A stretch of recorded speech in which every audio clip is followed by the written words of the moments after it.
Today's guest is Decota Letman, a Jamaican-American publicist, cultural strategist, and founder of Roots Global Agency, a creative hub amplifying Afro-Caribbean voices across the globe. She was born in the Bronx and deeply rooted in her Jamaican heritage. Decota weaves storytelling, music, and ancestral wisdom into everything that she touches, from global PR campaigns to founding the Ghana-based Provisions residency. Her work is a powerful bridge between culture, creativity, and community. She's also the co-founder of Bronx Narratives, using storytelling to spotlight voices from the heart of the diaspora.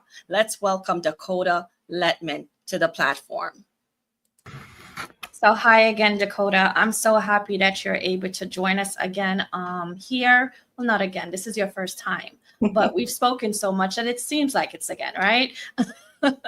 So why don't you tell the listeners a little bit about yourself? Okay, that's such a big question. All right, let's start from the beginning. Let's tell us a little bit about your roots so that they can get to know you a little bit. Okay, I'm Jamaican-American, born and raised in the Bronx by way of Jamaica to Jamaican migrants, Jamaican parents. Grew up with my mom in the South Bronx and then moved to the North Bronx as a teenager, as a high schooler.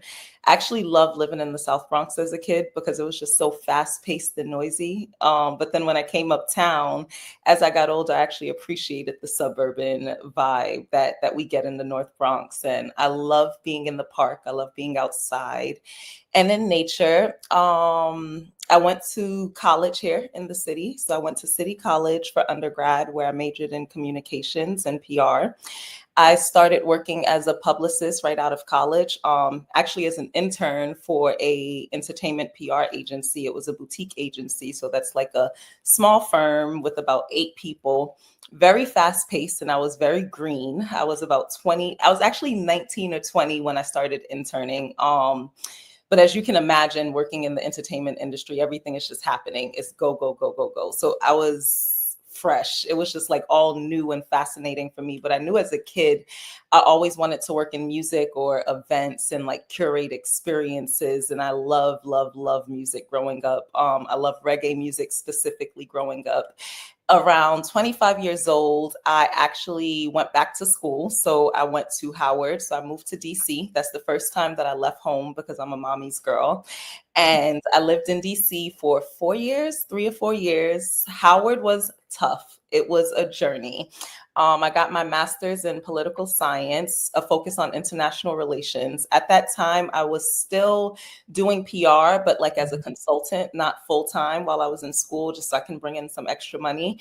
And then I bartended at Red Lobster's part time just to have extra cash. And there's actually a mural of me and one of my closest friends on one of the walls of Howard's University campus. And it's a photo of us. It's this huge mural, but it's a photo of us at graduation. And it was very symbolic with our journey and just our relationship because being at Howard was so challenging, but it was fruitful. So when I finished Howard, I decided, or I always knew all along, like I never wanted to work full-time in a social justice space or full-time in PR. I wanted to merge these worlds where I can combine community building, organizing, culture, arts, political education, all of the likes in just like this one umbrella. And I didn't know what that would look like. I didn't know where I would be working after I finished my master's, but I ended up getting a job here in New York at a nonprofit called Build, where I work with high school students. It's an entrepreneurship program. So that's what I've been doing for the past 5 years by day. So I moved back to the city in 2019, right before the pandemic. And I was working at that, I've been working at that nonprofit since. That nonprofit essentially focuses on entrepreneurship for people of color, students of color in under-resourced communities. So it's teaching kids about financial education, how to start a business. So even though it's a program for kids, I'm also getting a lot out of it and learning how to build my own business and become an entrepreneur. by night, or the side hustle, as we like to say. I have a firm, a creative agency called Roots Global Agency. It was formally founded in 2020. And this is where I wanted to combine all my passions, everything that I love doing, music, PR, community building, organizing events, education, and just like really bridging the gap. Because I'm a first generation, I think that's why I was always so passionate about just like reggae culture, Jamaican culture, Caribbean culture, and then our Black culture as a whole. And because you're first generation, it's always easy to live. You're not on either spectrum. You live in this weird place where you're either too American, or to your American friends, you're too Caribbean or you're too African. So I was always Absolutely. curious, you can relate. So I was Yeah. always curious, like, one, I love my roots. I love everything about being Black. And I grew up listening to Garnet Silk, and he's the one that made me fall in love with Africa as a kid before I even knew what like this continent was about. I'm talking about like 3 years old, 4 years old. I'm singing Hello Mama Africa. And I'm like, oh my gosh, this place sounds magical. But who knew, fast forward as an adult, that I'll actually be manifesting the life that I was thinking about as a kid Yeah. so directly. So here I am, it's 2025, and I am just living. I'm doing what I think I was called to do, but still fine tuning it. Still looking for, or not even looking, but just being intentional about just the direction I'm going in. Living purposely on purpose. Absolutely. Yeah. Which is And why I wanted you here, of course, well, because I thank see you for that that. that's what you're actually doing. And I love these type of stories where we can share to our audience so they can see what living purposely on purpose actually looks like. So you kind of fast forwarded a lot for me, and you gave Okay. us, so much details, and I appreciate it. I just want to kind of like narrow down a little bit, right? So take us back to that moment in your childhood that like really impacted you or made you see, or some experience that made you kind of envision or shape the world that you wanted to see for yourself. That's a good question. I think it was survival. I think it was just like a firsthand experience of just seeing me and my peers have to survive in a city, in a country that it wasn't necessarily designed for us. So seeing oppression firsthand as a young Black girl growing up in an inner city, and just seeing my mom really have to strive to make ends meet. And like, don't get me wrong, I don't think as a kid I ever felt like we're struggling or we're suffering. But then in retrospect and in hindsight, when you look back, you see like not every Christmas we got to spend together because she had to work those 12-hour shifts. Having a babysitter so that she can work extra hours, or having other peers in my neighborhood where it's like we bonded. Having fun was us just playing on the sidewalk, using chalk, like using what we had like in our community, and not necessarily realizing that there was lack, because it didn't feel like lack. But again, looking back in hindsight, you do see that there was this scarcity. So I did grow up with a bit of a survival mindset and just like a hustle mentality. I don't know if that's partially because that's like a Caribbean mindset as well, but then also because I didn't want to have any lack in adulthood. I didn't want to struggle. I started working really early as a teenager just to help make ends meet. But it felt good. It felt like, okay, I have responsibility. I can bring groceries home. We were good, even though we weren't always good. So I think like that is very the overarching theme as to what made me realize like there's so much more out there that people in my community, that me, we all deserve to have access, and we all Yes. deserve to have opportunities. And I didn't feel like we always had access or opportunities or things that were just readily available for us. So I became curious and just like, well, how can we make the world a better place? But using our voice, being passionate, using your creative medium, whatever it is that you really love doing, to shape and shift the narrative around us. So Right. it was really lack that made me feel like, okay, there's something more out there. So absolutely. And I agree with you on so many points that you said. Now you mentioned seeing oppression.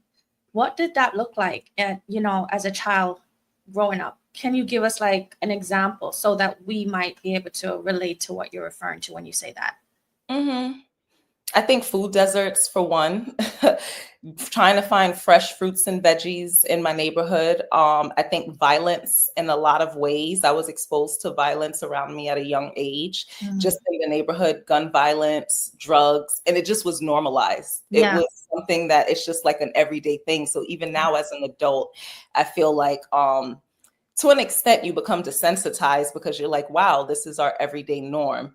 I remember my mom on Fridays would take me to the city or like take me to Harlem, and it wasn't anything big. We'll probably go to Barnes and Nobles on the Upper West Side and then come to Harlem and eat at a McDonald's. But then I remember seeing so many unhoused people like by the 4 train on 125th, right?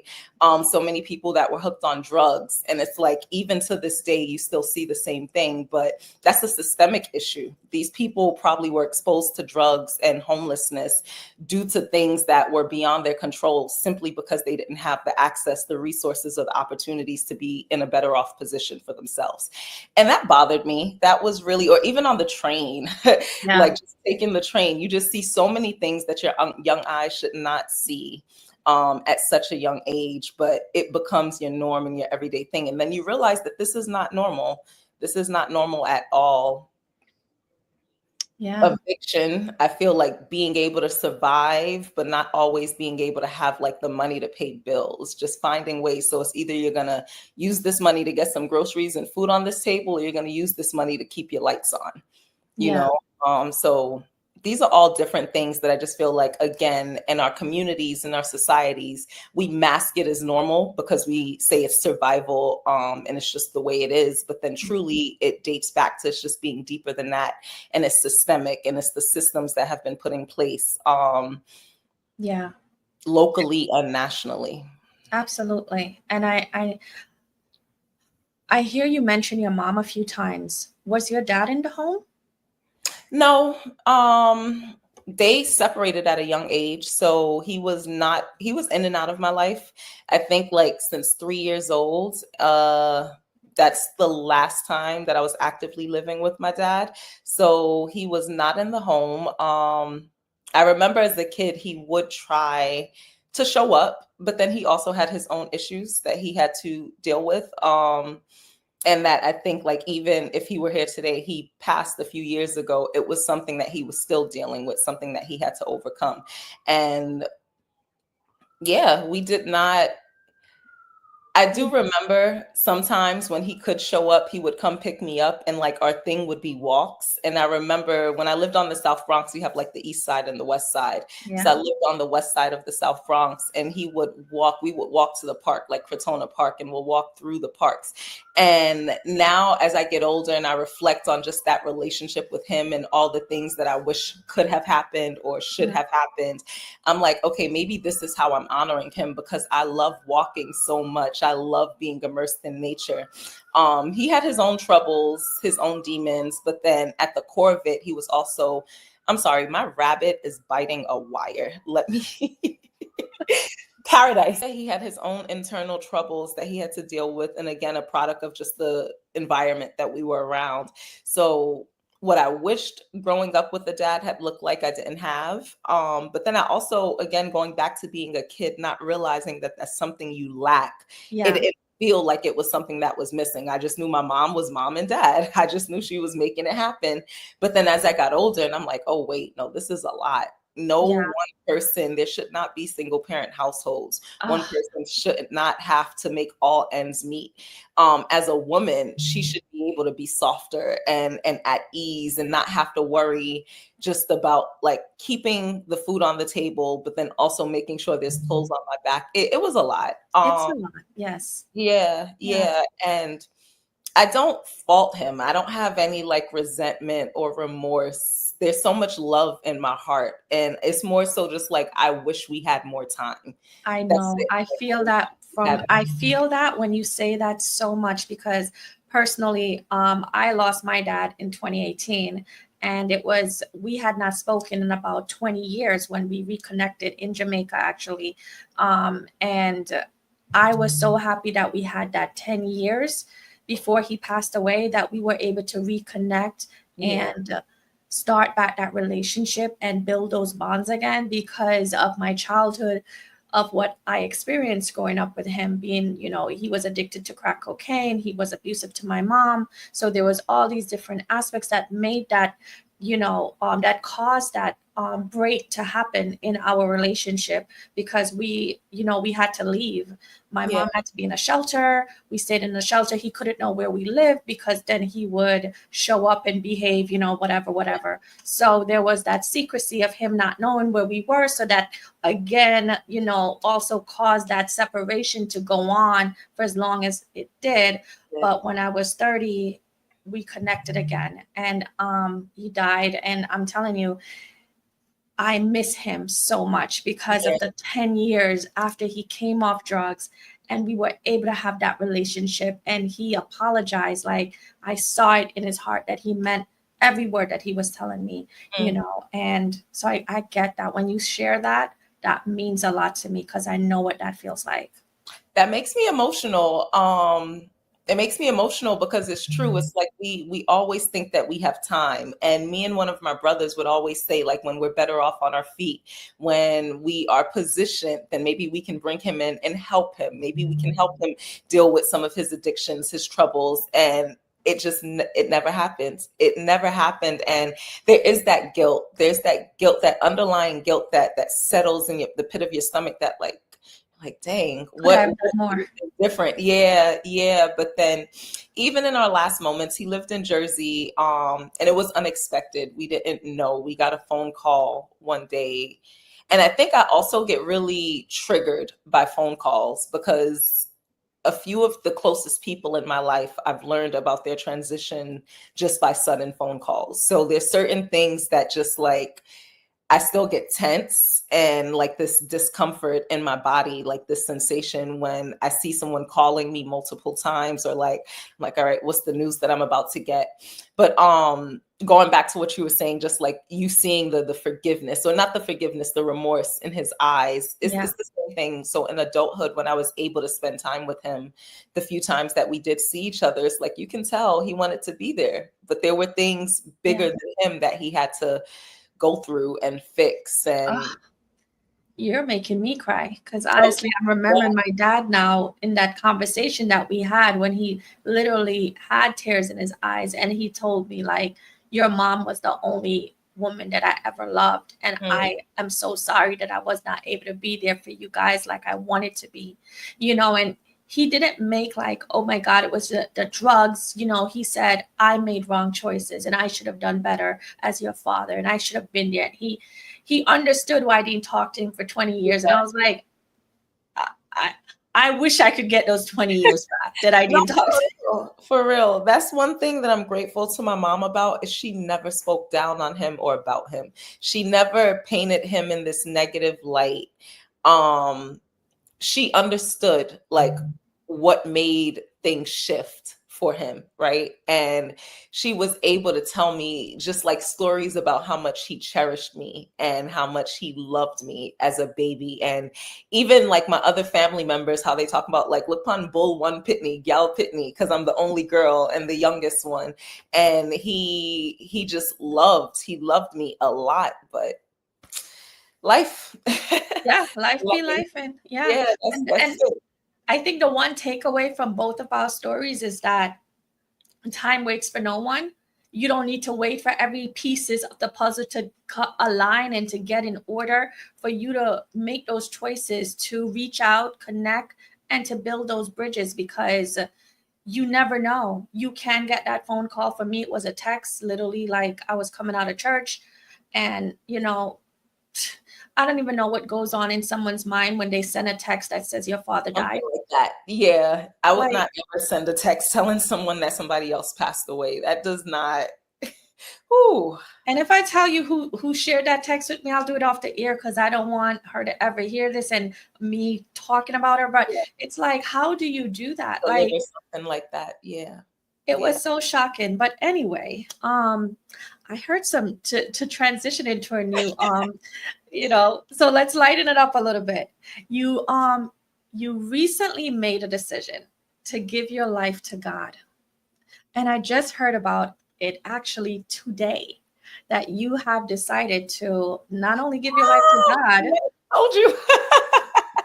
Yes, because I'm in a group chat that with the pastors that he posted it in. So I am privy to it. He didn't post it in the huge chat. So yes, I was like, oh my God, congratulations. So you have decided to not only give your life to God, but to show that you have given him by going into baptism. And I have to say, I'm so proud of you. I made that decision when I was 19, and it's the best decision that I've ever made.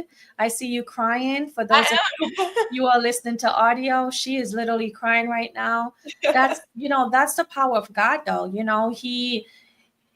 When his spirit comes on us, we cannot help but be emotional and have that, because we recognize that our Father is real, our God is real, and giving our life to him is, we don't take it superficially or lightly. It's made with a conscious decision of heart and mind.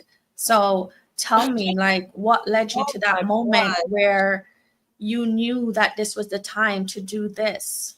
It wasn't me. It was him. This whole journey has been him.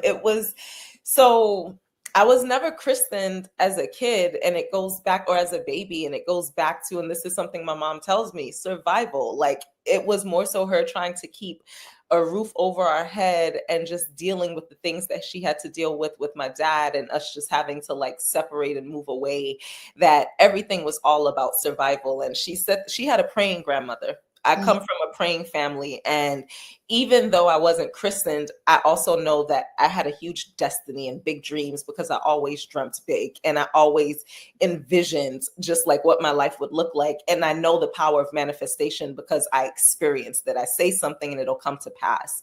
I've always been spiritual, for lack of better terms. And I went to church as a kid.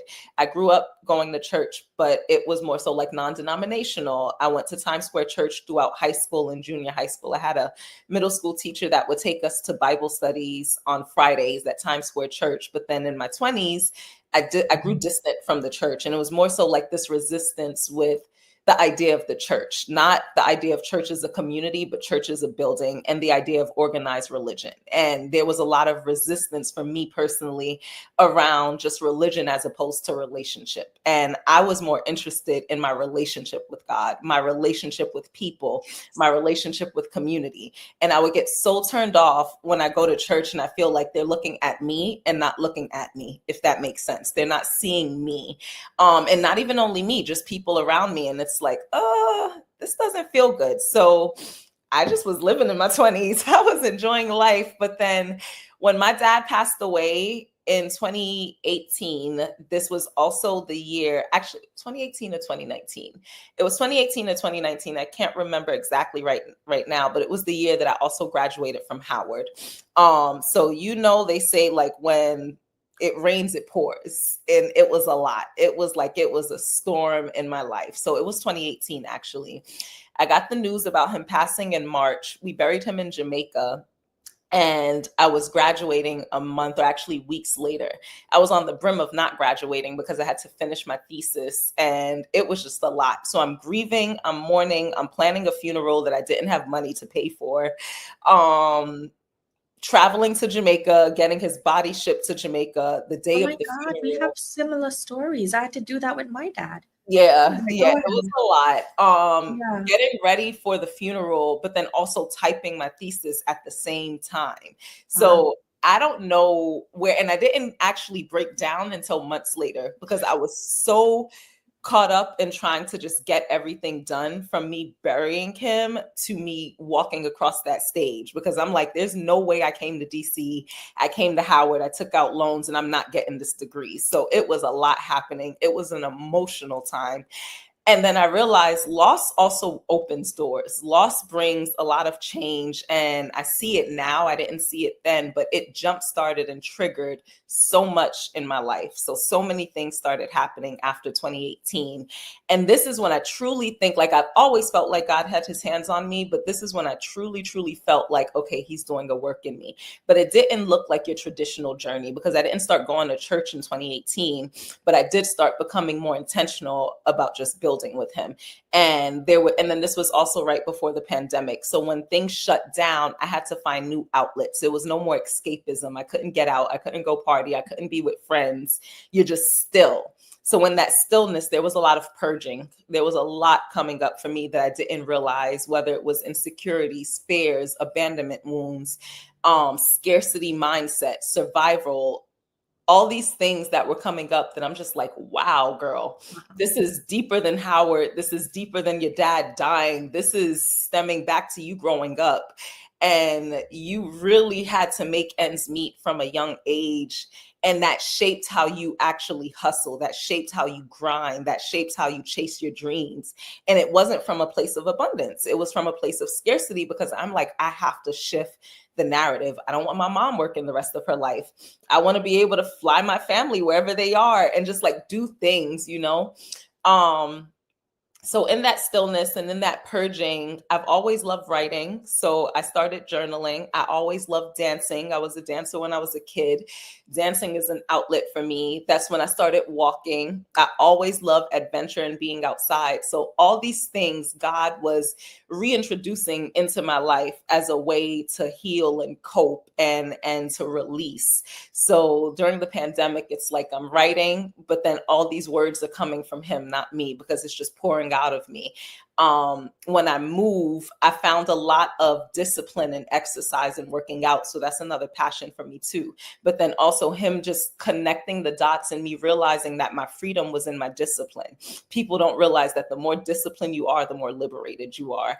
So me going to the gym and pushing past my strength, or at least what I thought my strength was, also made me realize that I wanted to push past the limits with him and just like, see, like, what are you trying to unlock in me? Spiritually, mentally, physically, what are you unlocking? And he started slowly unlocking things. So between 2019 and 2025, God, long story short, just started showing me ways that he was there. I would sit and I was having so many mini revelations, and it was through nature, like just little things that would happen in the park, or just like me being out and about. It was through numbers. It was through different signs, through conversations. I would think something, and as I think it, it comes to pass in my reality or in front of me. My mom, I think, has so many spiritual gifts that I've witnessed as a kid. She dreams everything. So she basically will dream something and it will happen. She dreamt two of my friends that passed away. She dreamt their deaths before it happened. The other day I went to London and I missed my flight, and she dreamt that happening. So, and that's just an example. So I know that there's spiritual gifts that we all possess, but again, him revealing himself to me in very mundane ways that I'm just like, this is so undeniable. That speeds up to just like my walk with deciding to get baptized. Was it last summer? I was spending a lot of time alone in solitude, and I would go to the park to just sit and be, meditate, pray, journal. And last summer, I did my first 21-day fast. Historically, I've fasted for years, but not so intentional. I've done intermittent fasting. I've done other fasts, but like that Daniel fast, I have never done. And I started it, and I remember just having so much strength and so much energy. And it was, I think it was a weekend, I can't remember. It was like 10 a.m. and I sat in the park from 10 a.m. to 3 p.m. just journaling, praying, crying, writing, reading the Bible, not drinking any water. I usually drink water, tea, or smoothie. I'm just in that moment. And I'm like, and things are just happening. Before that happened, I said, God, I see that you're bringing me closer to you, but then you also know what I need in order to be closer to you. I'm not keen. I'm not looking to get caught up in religion. Again, you know that I want to draw closer to you, and I need someone that can teach me, but does not like make me lose my sense of self. Like I still want to be able to be my authentic self, and I don't want to do this where I have to compromise. And I'm like, you know who I am. So you know what I'm looking for. You know what I need. And it gets to a point where you can read the Bible, you can do that, but you still need teachers, you still need advisors, you need guidance, and you need community. And I'm like, all right, I see certain things, but I have questions, and I'm a very curious person by nature. And I'm like, okay, so what's the difference between Islam and Christianity, or Buddhist and Rastafarianism, and just like all these things? And again, going back to childhood, because I listened to so much conscious reggae, a lot of my ideology stemmed from the Rasta culture, right? Because it's just like the love that they have, the unity that they preach, and just like their heart posture. That's what really blew me away, and that I love. And the fact that you can preach all of that through music, it's just, I know, it just makes everything so much better. So that day in the park, this was a prayer that I had in passing to God, where I'm like, all right, you'll bring the person to me that I know I need as far as a teacher and an advisor. Walk by, I see this man sitting on a bench, and he's like, hello, but in this Bronx River Park. So I walked by and I said, hi. But people are always saying hi. So I'm like, hi. And I kept it moving. And then also, you're a woman in a park, so you're not being too friendly because you're alone. So I don't really like be too smiley. Set up my little picnic area, or like my little blanket, my Bible, my journal and stuff. So the same guy comes over, it's Lance, and he's like, what are you reading? But I didn't know he saw what I was reading. And I'm like, the Bible. And I'm side-eyeing him like, who is this man? Why are he about to try to start talking to me? And he's like, yeah, I know, but what book in the Bible? And I'm like, Genesis. He's like, okay, well, is it okay? I asked God if this was okay first, but is it okay if I come over and talk to you? So I paused and I was like, yeah, it's fine. So he came over and he just started asking me questions, and it was just like very general and vague. And we just spoke, I think, for a good 20 to 30 minutes. And it was like no end goal. It was really just like him chatting with me and spitting gems. And one thing that I admire and respect about Lance so much is how he can use, just like, that's what it was. It was drawn with nature, like connecting God and nature and his creation. And I'm like, that's what really fascinates me. It's just like God's creation and how he uses nature to teach us. And just like the cycle of life, but the cycle of plants, and how our DNA literally, and just like the things inside of us, it fascinates me. And he's teaching me and telling me about all of this. And he's like, well, you can come to our Bible study one day. He never says the church's name. He never says anything. We just exchange numbers. And I'm still like a little skeptical, because I'm like, what church? What Bible study? What are you talking about? But what I appreciated is how he spoke to me is what I was looking for. How he was teaching me without him knowing it is what I've been praying for. I had found people online, like on YouTube, there are prophets and pastors that I follow that I deeply really admire how they teach and how they preach and how they give sermons and share the word. But I didn't have that here. And I'm like, God, I am not going back to a church until I find exactly what I'm looking for. So he drew me in. That had me, because I'm like, I want more of what you have. Like, I want more of your teachings. And before I even started going to Fed on Fridays, I remember calling him, and we went for a walk in the park, and he just let me pour everything out, like my emotions, my feelings. And he's just teaching me about CCRR. Lance, forgive me if I jacked that up, but it was something that he taught me. And he teaches it often, because I've heard him the cue and the response, the reaction. Yes. Yeah. I'll double check, because I have my notes in my phone. And I was like, I think I'm open. I want to try Fed. And I went one time, and then work, it just got really busy, so I couldn't go back for a while. But he was like, okay, let's come back. I went back some like months later, and it just became a ritual for me. So like Friday nights now were no longer mine. I was spending it at Fed, and I was looking forward to it, because I'm like, I want more of these teachings. I want to be able to learn. I want to just take in as much as I can as far as the word, and really understand the Bible and the word in a way that it's just like, it's transformative and it's eye-opening. And I'm just like, okay, this is it. I didn't go to church on Saturdays immediately. It actually started this January. So I went to Ghana in December. So I was gone for about 3 weeks. And when I came back, I just felt compelled. And I'm like, I think I'm ready to try church. because I felt safe enough at Fed on Fridays that I'm like, let me see what this is giving. Let me see what the Saturday sermons are like. Did a Saturday sermon. The very first Saturday I went, I'm not going to lie, it was a little boring. I'm like, this is not what I was expecting. I was like, I want to feel it. I was like, because I feel it when I go to Fed. I feel like so excited and rejuvenated. And I'm just like, that's what I'm looking for. I want every sermon that I'm getting to be that. But then I also had to humble myself because I'm like, it's not always going to be that. It's not always going to be these grand moments.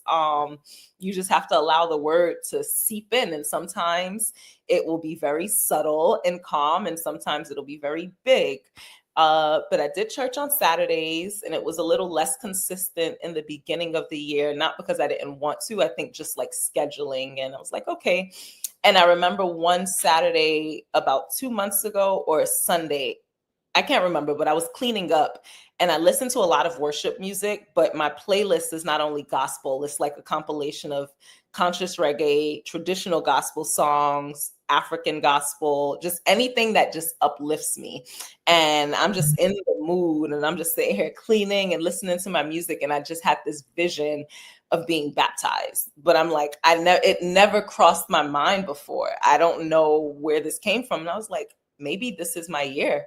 This is my year that I'm going to do it. But I didn't speak on it right away. Probably like a month went by, and I'm like, let me continue going to church. Let me see how I feel. And then I think I told Tiffany first. I either told my mom or Tiffany also at the church. Yeah. And she's like, what? For real? Cool. Keep me posted. I want to come. And I was like, I got you. And then I think I finally told Lance, and he was like, yeah, but I was like, the exception is I don't want to do it just to do it. So I asked him, has he ever baptized anyone? Because I feel like he's been such a pivotal player in my recent journey with God. Because of how things in the time just played out. And he's like, he's not an ordained minister, so that wouldn't happen. And I'm like, well, I just don't want anybody baptizing me. I don't want to just pick a date just for the sake of picking dates. If you're going to baptize me, I want to know you, and I want you to know me. I want to have a relationship and a rapport in the church. I'm not in a rush. I know that that's going to happen, but then this is also a very special moment where it's like, okay, so now that means I'm a part of this church. I'm a part of this community, and it takes time because I really still need to understand the community some more. I need to make sure that this is the place that I'm actually going to do this, and that these are the people that I'm going to build closer in my relationship with Christ and God. So that's that. And then yesterday he said, okay, I'll follow up with the team and I'll see what's going on. And I'm like, okay, well, not the team, I guess, like the pastors. The pastors. Yeah. So that's that. So we'll see when it happens. I haven't really shared with anyone. I was just gonna wait until it happens, and I look forward to that day. I also think that there was a fear of baptism before because of fear of backsliding or being like this perfect person.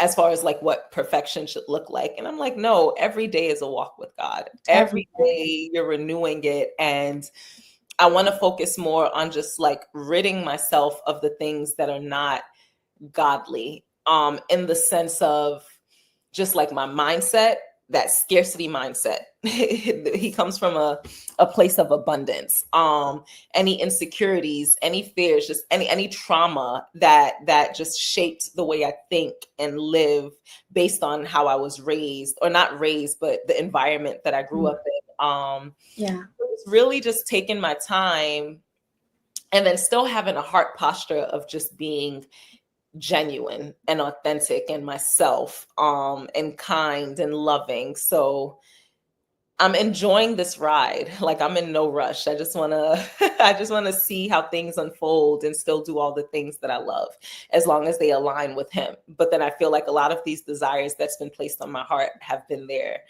since a child. And I'm like, all right, you're letting it come to pass. So it must be coming from you. And what's not for you, you definitely shut the door. And I'm like, all right, I got it. Well, the one thing I can add to what you said, which was so beautiful, is that this journey with God, it gets brighter and brighter as you keep going. The things that is unlike him, he starts to show you. he starts to make you aware of what those are. And you go to him and you say, help me, Lord, with this, because I can't do it by myself.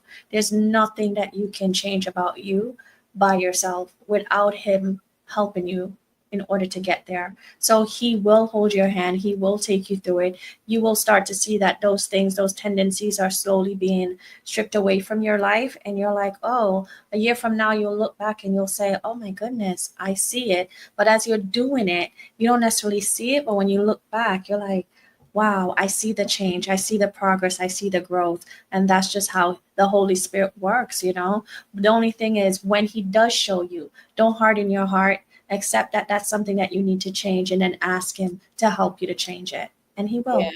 Yeah, I agree. I think it's very important to be introspective and to put a microscope on yourself, like literally, because sometimes the things that we're scared of are the things that help us grow the most. So you have to face it head on. And that's one thing that I've been learning in adulthood, is just like facing your fears head on is the door to just like your liberation, your growth, your freedom, your transformation. So you just jump in. So, how has this spiritual awakening shifted the way that you view your purpose, your work, and your identity as a creative? That's such a good question. How has my spiritual journey shifted the way I view my work, my purpose as a creative? Yeah. I had did this post on IG, I think in January, where I was just talking about my journey and like just where I've been professionally. And I feel like before I was again working from a very scarce mindset where it was more survival. I have to make things, I have to make ends meet. And now it's from a place of abundance. And then there was something I said where I'm co-creating with the ultimate creator. And that's how I look at it, is that everything I'm doing, I'm co-creating with God. So it's like, there's rituals and practices where I wake up and I'm like, you're going to lead my day. You're going to shape it. You're going to tell me what I'm strategizing with him. I meditate and pray on just like the work that I'm doing before I do it. And then if I feel resistance come up, I'm going to him. So everything I do now, ultimately, I think that's the bottom line, is that I'm co-creating with him. And I don't think that I was fully doing that before. I felt like I was working in my own strength, which is not really strength. Now it's like, all right. And then I am on a timeline, but I'm on his timeline. Before I felt like I was on my own timeline. So it's really just like aligning my values, my work, everything with how he would show up or what he wants for me. So he's my ultimate co-creator. Wow. That is the perfect response. If I could tell you, if I could have written the response, that would have been exactly what I wrote, because you really, once the shift comes, change has to follow. How you look at things come, how you view your work, how you show up, how you respond, how you view the things that you're working towards. The Spirit of God is now infused in all of those different areas. And that's how you know that he's now living in your heart. Because the way you view things are now different. The way you approach things are now different, you know? So I definitely see that his light, based on that answer, is truly being shown inside of you. Absolutely. Thank you. Yeah. I received that. I would hope so. So I'm happy that you see it. I do. So let's talk about your work a little bit, because I know you do so much, you know, as far as all these different parts of your PR and what you've learned. And, you know, I know you opened up something that you launched in Africa and Ghana just recently over the past 3 years, right? Yeah. Can you tell us a little bit more about that? So when I was at Howard and I majored in international relations, I always knew I wanted to do like my research around the Caribbean and Africa, more specifically Jamaica and West Africa. For what reason, I don't know. My thesis was not on that. My thesis was on Colombia and the drugs. And I'm just like, I don't know what compelled me. Had I really been thinking, I'm like, this is the perfect opportunity for me to jumpstart that, because this is what I've always just cared about. Music, social building, community building, and just like the diaspora and connecting those dots. and really just like how people use music as a form of resistance, as a form of political resistance. And just like when you think about the Bob Marleys, when you think about the Peter Tosh, when you think about the Garnet Silks, and just like all those reggae greats and Fela Kuti, just all these amazing activists who were also musicians. So my last year of Howard, I had connected. I was still working in PR, I had mentioned, and we were in LA for an awards. I think it was BT Awards in the summer. And they have like around award season, there's always like smaller events. And there was this other event where this African designer had, he was launching a shoe brand. So he invited me and my colleague there, and we connected, and I was just telling him about my background myself. And he's like, I have someone that I think you'd be great to, like, it'll be great for you to meet them and connect with them. Connected with that person. The first time that I went to Ghana was in 2019, October of 2019. And it was because I was working on a project with the same person that he connected me with, because he was looking to also bridge the gap. And this is before this became like well, I guess it was around the same time, just really thinking about bridging the gap across the diaspora. And just like America's no longer at the forefront of mainstream culture. Fashion, music, pop culture. It's like we're looking to our roots now. We're looking at Africa. We're looking at, it's just not so westernized. Yes. And that felt really refreshing. And I'm just like, this is exciting to just witness and see African and Caribbean, or just Black people, just be at the center of conversations, and not in a negative light. And at the center of pop culture and just music and mainstream media in a different way. So they brought me to Ghana just to become familiar with the country and to build relationships and network. We worked together that year.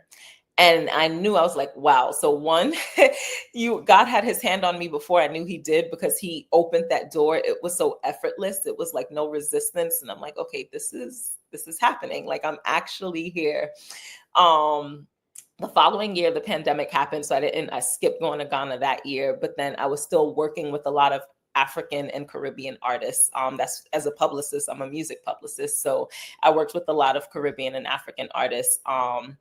And had team members. I have one team member in Ghana and one team member that's based here and based in Trinidad and Tobago. And we were all aligned as far as just like organizing, political education, community building, activist writing, music, just like really community. And we started working together, and slowly but surely, all these projects were coming our way. And it's just like, things are happening, things are aligning.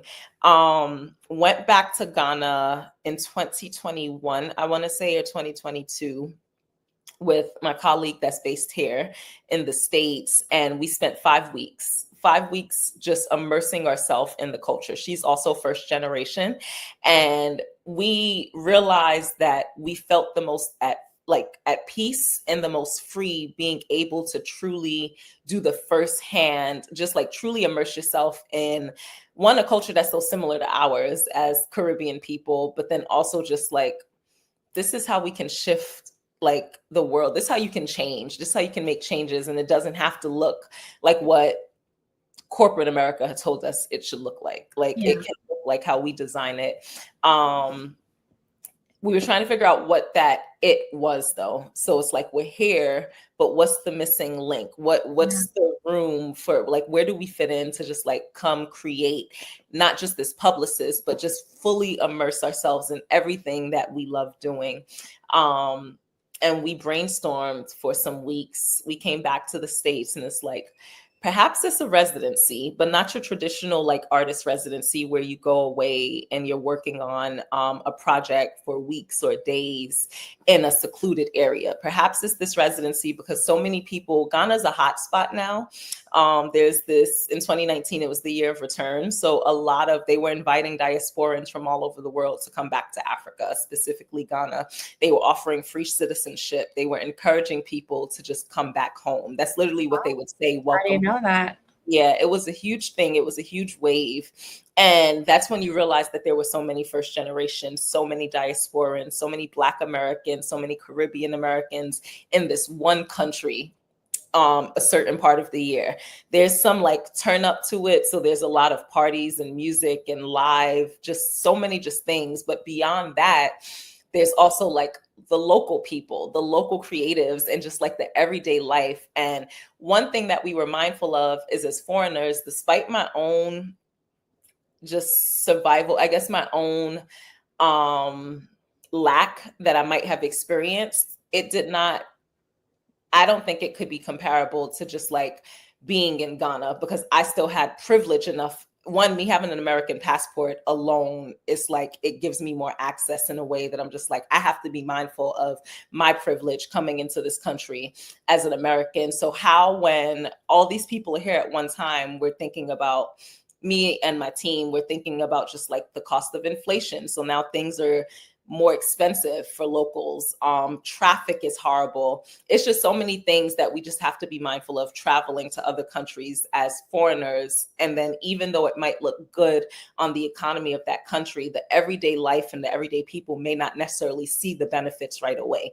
So we wanted to create a space that benefited local creatives, that benefited locals, but then also gave diasporans an opportunity to connect with those people, and locals to connect with diasporans outside of the turn up, outside of the hype, outside of the excitement. So that's when we curated provisions, and it was a 5-day residency where each day we focused on different elements. One being music and the globalization of African music and what that meant for African artists and Caribbean artists. Another day being political education and really looking at Pan-Africanism and how we can use tools like music and community building to shift the narrative, and make sure that we're not the oppressors, make sure that we're not operating in a capitalistic mindset or way of life. Introducing socialism and removing like this very hard right or left way of thinking, and just like decolonizing, just decolonizing our minds personally, but then also the way we show up. And another day focused on creative entrepreneurs. So essentially launched this platform so that people from the West, whether that's America, London, the Caribbean, coming into Africa, can connect with local creatives and build. That was the bottom line, to build. And then also for us to give local creatives an opportunity to connect with other people. And going back to access and resources and opportunities, how can we be that hub to provide the access, the resources, and the opportunities? It's something that we want to do across the Caribbean, something that we want to do here in the States, but really focusing on our first gens, and then something we want to continue building in Africa. And it is emerging. It is coming to pass. It's coming to life. God willing, this will be the 3rd year. So we'll see. Wow. Well, that's amazing. The idea to put it together, to see it come into fruition, beautiful. I wish it all the best, and that God will grow it and it will become an expanse of your entire vision that you have for it. Thank you. Amen. Amen. Cool. I want to be a part of it. So we will see. Yes. It's so much. It's still in the works. I'm still building. We're a small team. It's only 3 of us. Yeah. So I still don't know. And then we all have full-time day jobs. So trying to balance these 2 worlds. Trust me, I know. But it's there. It's on my heart. So I don't think it's something that I plan on stopping anytime soon. Oh yeah. And once you put your mind to it, God will give you all the resource that is going to come to you for it to become exactly what it's supposed to be. Right? I which is why he's my co-creator. I can't do it without him. We can't do anything without him anyway. He has to bless the vision, and then it will become exactly what it's supposed to be. And as long as it's going to bless others and it's going to make others also see his glory, it's going to blow up. That much I know. I agree. So if you could look back and tell your younger self, the one that was, had that growing up with the father not being in the home, or looking back and see the struggles that you guys went to and all your mom went to raise you and your siblings, what would you tell her? What would you tell that little girl?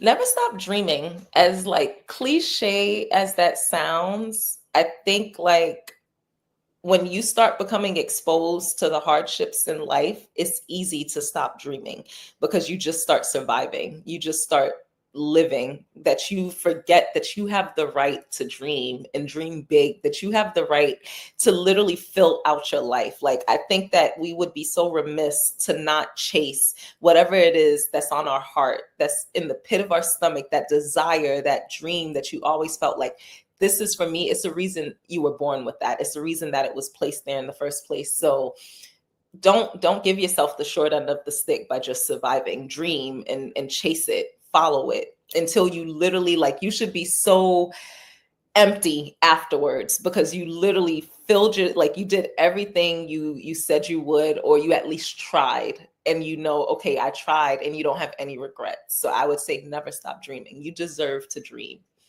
Yeah. Absolutely. There was a saying one time, I forgot who said it, but they said there's so much potential that died and it's in the grave, something along that line. I don't know if you remember that saying. I think it was Dr. Miles Monroe. He had said that, like, was it that? I feel like it was Dr. Miles Monroe, a Bahamian pastor, and he was really, really popular. He passed away, but I feel like I remember him say that. It probably was. I listen to him all the time, so yeah, that's stuck in my head somewhere. But yeah, it's a lot of potential that is died that's right now in the grave because they stopped dreaming and they stopped envisioning their life to be what they thought it could be because of their surroundings. They thought this was it and this was all that they could be. And because that was what they thought, that's literally all that they did. And the what God had placed down on the inside of them, they never got to walk in that purpose because they forgot to dream. I agree. Yeah. Powerful. So as we wrap up, I have one final question for you. As you grow in faith, purpose, and creativity, what legacy do you hope to leave behind? And what do you want the world to remember about the light that you carry in yourself? I think just that I want people to remember my light. I want people to just remember how I made them feel when they crossed paths with me. Whether that was me calming, like having a calming spirit, me having a welcoming spirit, me being fun, just like leaving that ounce of just goodness just to brighten your day. That's definitely what I want people to remember. And then as far as my legacy, I want something that outlives me. Obviously, that's what a legacy is, but something that it's just like, whether through books, I want to write a book one day, through this platform, Provisions and Roots, just letting it grow beyond me, letting it become bigger than what I ever imagined, but then so big that it's like, it's not even mine. It's for the world. It's for our people, not the world, but for our people. And our people being Black people, diasporans, Caribbeans, Africans, and being a part of that revolution. Because I do feel like things are happening right now and there's about to be a revolution, and I want to be a part of it, as far as my legacy. Oh, that's beautiful. And I believe that it will come to pass. So as we end, is there anything else that you'd like to share? Anything that, how people can connect with you, or anything that you just want to say before we close up? Yes, people could definitely follow the page, Roots page. It's Roots Global Agency. Not as active as we should be, but we will be. So follow us. And is that Instagram, Facebook? Where's that at? That's Instagram. So follow us on Instagram. And that's how you can keep up with anything that I have going on as far as like the projects and the work we're doing. Okay. Otherwise, I love connecting with people in person. So our paths will cross. Say hi. Absolutely. I will definitely drop that IG page in the description of this podcast episode, so you guys can just look for it there and reach out to her and see if you guys can connect. You never know. She's a creative, so she has a lot more talents than she's even letting on right here on this episode. Thank you. But thank you for coming, and thank you for joining us here on Living Purposely on Purpose. Thank you. Ooh, wow. What a powerful conversation. Decota, thank you so much for sharing your heart, your journey, and your truth with such grace. Your story is a reminder that purpose is not only found in what we do, but in who we're becoming in God.